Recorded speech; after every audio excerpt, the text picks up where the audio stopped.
வணக்கம் மக்களே, welcome back to நேற்று இன்று நாளை. இன்றைக்கி நம்ம பார்க்க போகிற ரெசிபி பாட்டில் கார்ட் கறி, அதாவது துருவின சுரைக்காய் கறி. இந்த ரெசிபிக்கு தேவையான இன்க்ரீடியன்ட்ஸ் உங்கள் ஸ்க்ரீனில் வருது. இந்த ரெசிபி பண்ணுறது ரொம்ப ஈஸி, ரொம்ப மினிமம் இன்க்ரீடியன்ட்ஸ் தான் தேவை. ஆனால் குழந்தைங்களுக்கு ரொம்ப பிடிக்கும். இதை நம்ம நீளமாக துருவி பண்ணுறதுனால அவங்களுக்கு ஒரு நூடுல்ஸ் ஃபீல் கொடுக்கும்.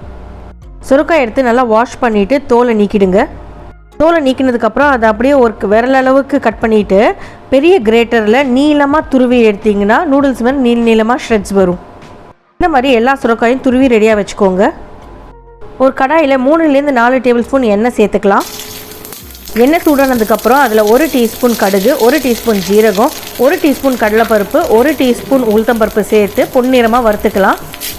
காரத்துக்கு இது கூட 2 சிகப்பு மிளகாயும் சேர்த்துக்கலாம். பருப்பு பொன்னிறமாக மாறினதுக்கப்புறம் ஒரு கைப்பிடி கருவேப்பிலை சேர்த்துக்கலாம். இது கூட 1-2 பச்சை மிளகாய் சேர்த்துக்கலாம். உங்களுக்கு எவ்வளோ காரம் வேணுமோ அதுக்கேற்ற மாதிரி பச்சை மிளகாயை அட்ஜஸ்ட் பண்ணிக்கோங்க. இதே எண்ணெயில் 2 டீஸ்பூன் பொடிப்பொடியாக நறுக்கின இஞ்சியும் சேர்த்துக்கலாம். ஒரு சின்ன சைஸ் வெங்காயத்தையும் நல்லா ஸ்லைஸ் பண்ணி சேர்த்து வெங்காயம் கொஞ்சம் டிரான்ஸ்பரண்ட்டாக மாறுற வரைக்கும் வதக்கிக்கலாம். வெங்காயம் கொஞ்சம் கலர் மாறினதுக்கப்புறம் நம்ம துருவி வச்ச அந்த சுரைக்காயை இதில் சேர்த்து நல்லா மிக்ஸ் பண்ணிக்க போகிறோம். இந்த காய்க்கு எந்த எக்ஸ்ட்ரா தண்ணியும் சேர்க்காதீங்க. வதக்கிட்டே இருந்தீங்கன்னா சுரைக்காவே தண்ணி விடும்.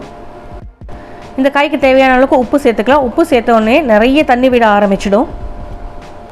அதனால் நல்லா மிக்ஸ் பண்ணி விட்டுட்டு ஃப்ளேமை மீடியமுக்கு மாற்றிட்டு ஒரு மூடி போட்டு அதை வேக வச்சுக்கலாம்.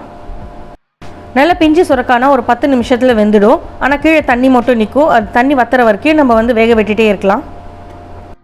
90% தண்ணி வற்றினதுக்கப்புறம் ஒரு 1/2 கப் துருவின தேங்காய் சேர்த்துக்கலாம்.